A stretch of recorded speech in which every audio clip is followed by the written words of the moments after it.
हरिओम. सद्गुरु ओम मालती आई की जय. व्रजभूमीतील भक्तकथा मालेत मी अनुप्रिता थत्ते तुम्हा सर्वांचं स्वागत करते. या कथामालेतली 58वी कथा आज आपण सुरू करू. ही कथा आहे वृंदावन येथे राहणाऱ्या श्री नारायण स्वामीजी यांची. ज्यांचा कुणाचा व्रजभूमीशी काही संबंध आला आहे किंवा ज्यांनी मंडलीतील रासलीला पाहिलेल्या आहेत, त्यांना नारायण स्वामी यांचं नाव अवश्य माहिती असेल. कारण आजही ज्या रासलीलांमधली पदं जी गायली जातात वृंदावनामध्ये, ती बऱ्याचपैकी पदं ही नारायण स्वामीजी यांनी रचलेली आहेत. आणि या सर्व रासलीलांना इतकं मधुर आणि आकर्षक बनवण्यामध्ये, त्या यशामध्ये या पदांचा खूप मोठा भाग आहे. आपण त्यांनी लिहिलेल्या एका पदाचा आस्वाद प्रथम घेऊया. या पदामध्ये ते गोपी जेव्हा श्रीकृष्णाची बासरी ऐकत, तेव्हा आपली सुध-बुध खो बैठे अशी त्यांची अवस्था होत असे आणि लोकलाज सोडून त्या एखाद्या आकर्षणाने खेचून गेल्यासारख्या श्रीकृष्णाला भेटायला जात असत. श्रीकृष्णाला भेटण्यासाठी त्या आतुर होत असत. त्या त्यांच्या अवस्थेचं वर्णन ह्या पदामध्ये आहे.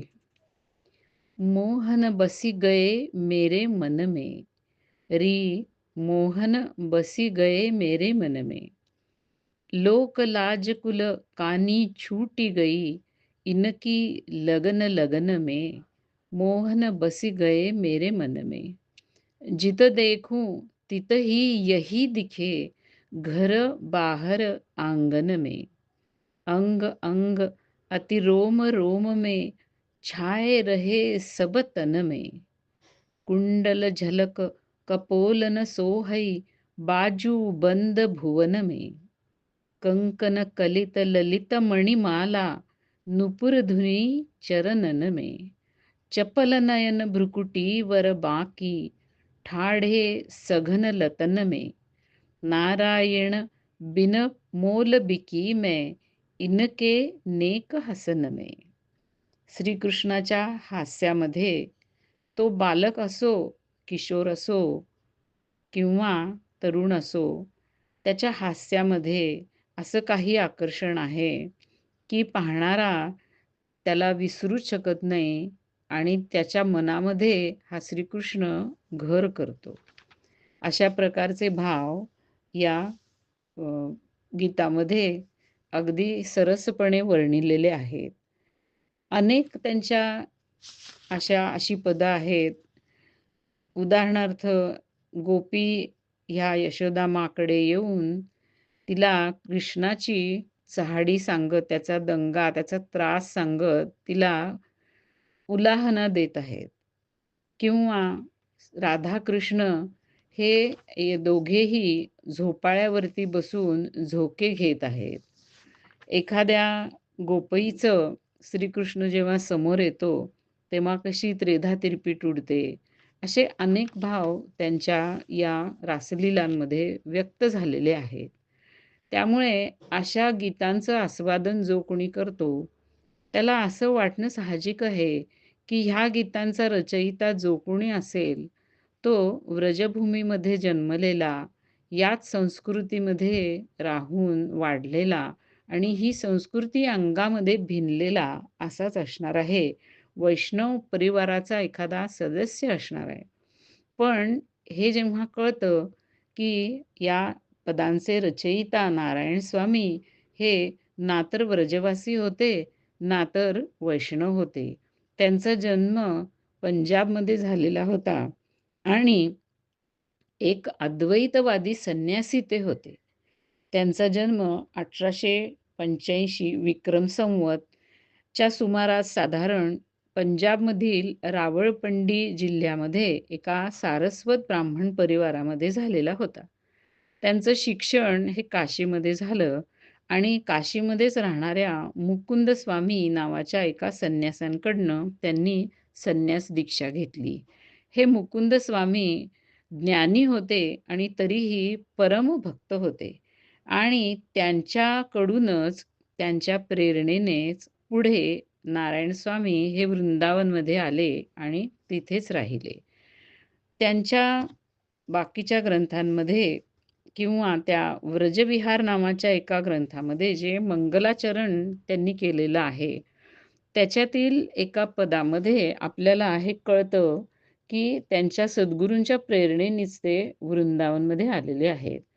ते म्हणतात, "बंदौ श्री गुरु चरण कमल वर, जिनको नाम सकल मंगल निधी, ध्यान धरत अघरहत न पलभर, परम उदार सार निगमागम, भक्ति ज्ञान की खान मनोहर, नारायण मोहि दीन जानिके, वास दियो वृंदावन गहीकर." अशा प्रकारे आपल्याला सद्गुरूंनीच वृंदावनामध्ये पाठवलं, असं ते अगदी आदराने आणि आभारपूर्वक म्हणतात. संवत 1916च्या सुमारास साधारण ते वृंदावन येथे आले आणि केसी घाटच्या जवळ असलेल्या खपाटी या घेऱ्यात त्यांनी एका छत्रीमध्ये आपलं बस्तान बसवलं.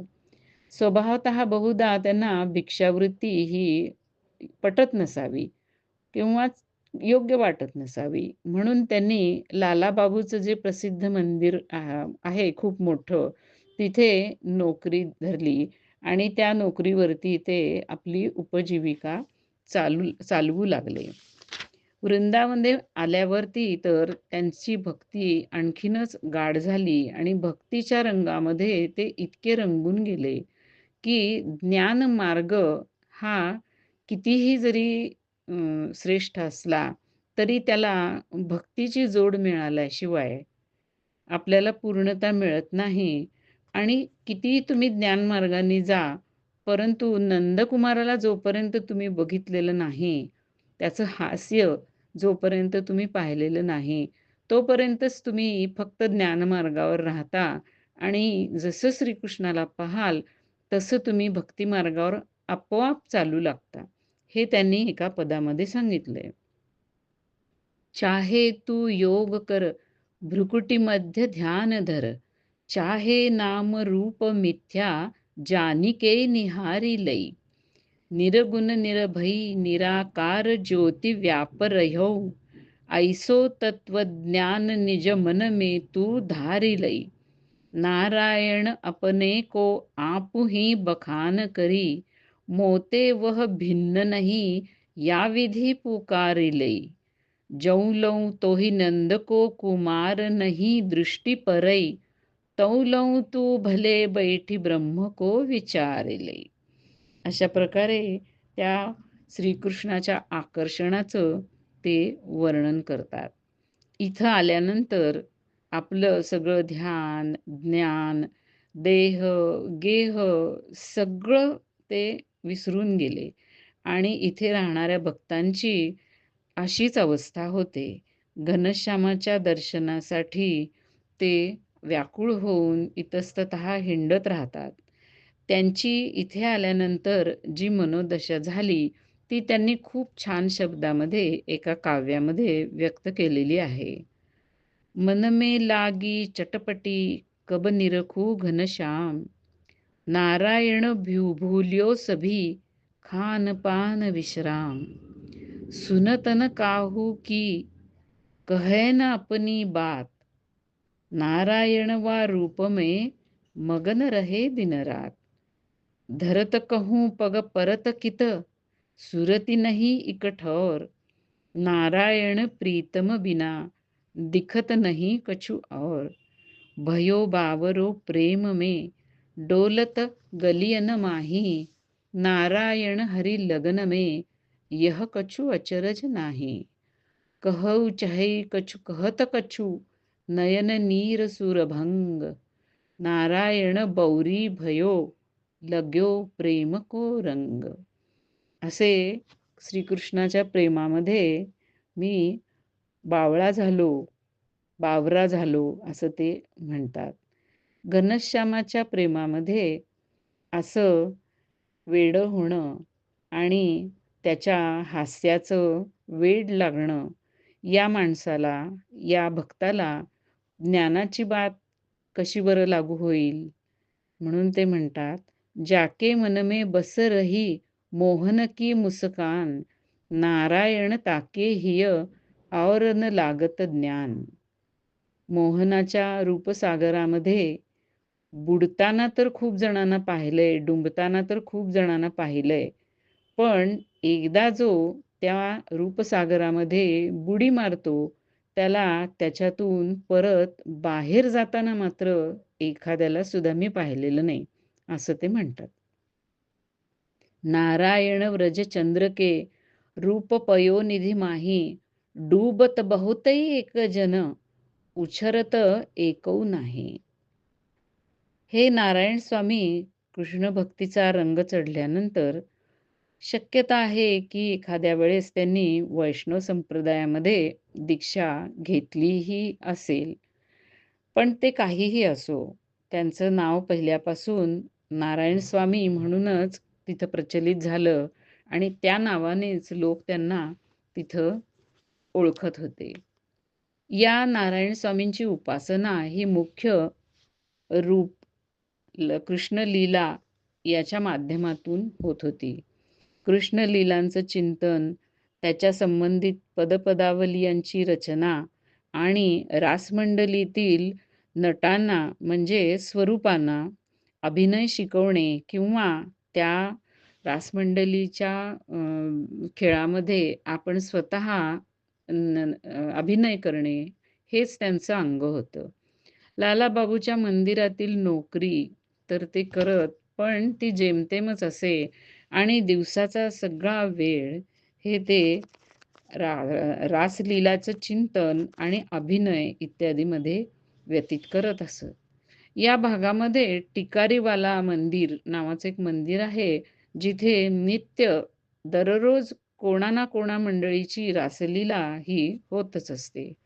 तिथे स्वयं नवीन-नवीन लीला रचायच्या, नवीन-नवीन गीतांची रचना करायची, त्यांना चाली लावायच्या आणि त्या स्वरूपांना म्हणजे नटांना अभिनयाचं, नृत्याचं शिक्षण द्यायचं. हेच त्यांचं नेहमीचं काम होतं. या त्यांच्या सगळ्या वृत्तीवरती शुक संप्रदायाचे सुप्रसिद्ध विद्वान लेखक श्री राधाचरण गोस्वामी यांनी नवभक्तमालमध्ये त्यांच्या संबंधामध्ये एक छप्पय लिहिला आहे, जो अशा प्रकारे आहे. अक्षर अर्थ अनूप अलकारण अलंकृत भावहृदय गंभीर अनुप्रासन गुणगुंफित राग नवीन नवीन प्रवीण कौमन मौहै नृत्य करत गती भरत रासमंडल अतिसोहै देश विदेश प्रचार अति श्री वृंदावन विश्राम श्री नारायण स्वामी नवलपद रचना ललित ललाम. या छप्पयमधून आपल्या लक्षातच येतं की श्रीकृष्ण भक्तीच्या प्रचारासाठी ते रासमंडळींना घेऊन व्रजभूमीच्या बाहेर सुद्धा जात असत. पण त्यांचा नित्य मुक्काम मात्र श्री वृंदावन येथेच असे. रासलीलेवरती जे त्यांचं प्रेम होतं, ते केवळ नृत्य, गीत आणि नाट्यकला विकास यामध्ये त्यांची अभिरुची असल्यामुळं होतं असं नाही. तर त्यांचा असा दृढ विश्वास होता, की ह्या रासलीला मधून आपण भक्ती करत आहोत आणि हा भाव त्यांचा इतका होता, की ते जे नट असतात, स्वरूप असतात, ते जेव्हा या रासमंडलीमध्ये काम करत असतात, त्यावेळेला त्यांची अशी या नारायण स्वामींची अशी श्रद्धा होती, की त्यांच्यामध्ये प्रत्यक्ष भगवंताचा अभिनिवेश होतो आणि बऱ्याच वेळेला त्यांना ते रासलीला जेव्हा बघत असत, त्यावेळेला असा भावावेश होऊन श्रीकृष्ण आणि राधा यांचं दर्शनसुद्धा होत असे. आणि त्यांची ही जी श्रद्धा होती, ती इतकी फलदायिनी होती किंवा इतकी खरी होती, की त्याचं प्रत्यक्ष अ, हे म्हणजे अनुमान किंवा प्रत्यक्ष त्याचा अनुभव हा त्यांच्या एका मित्राला आलेला होता. त्याबद्दलची जी काही घटना होती, ती आपण पुढील भागामध्ये ऐकूया. हरी ओम.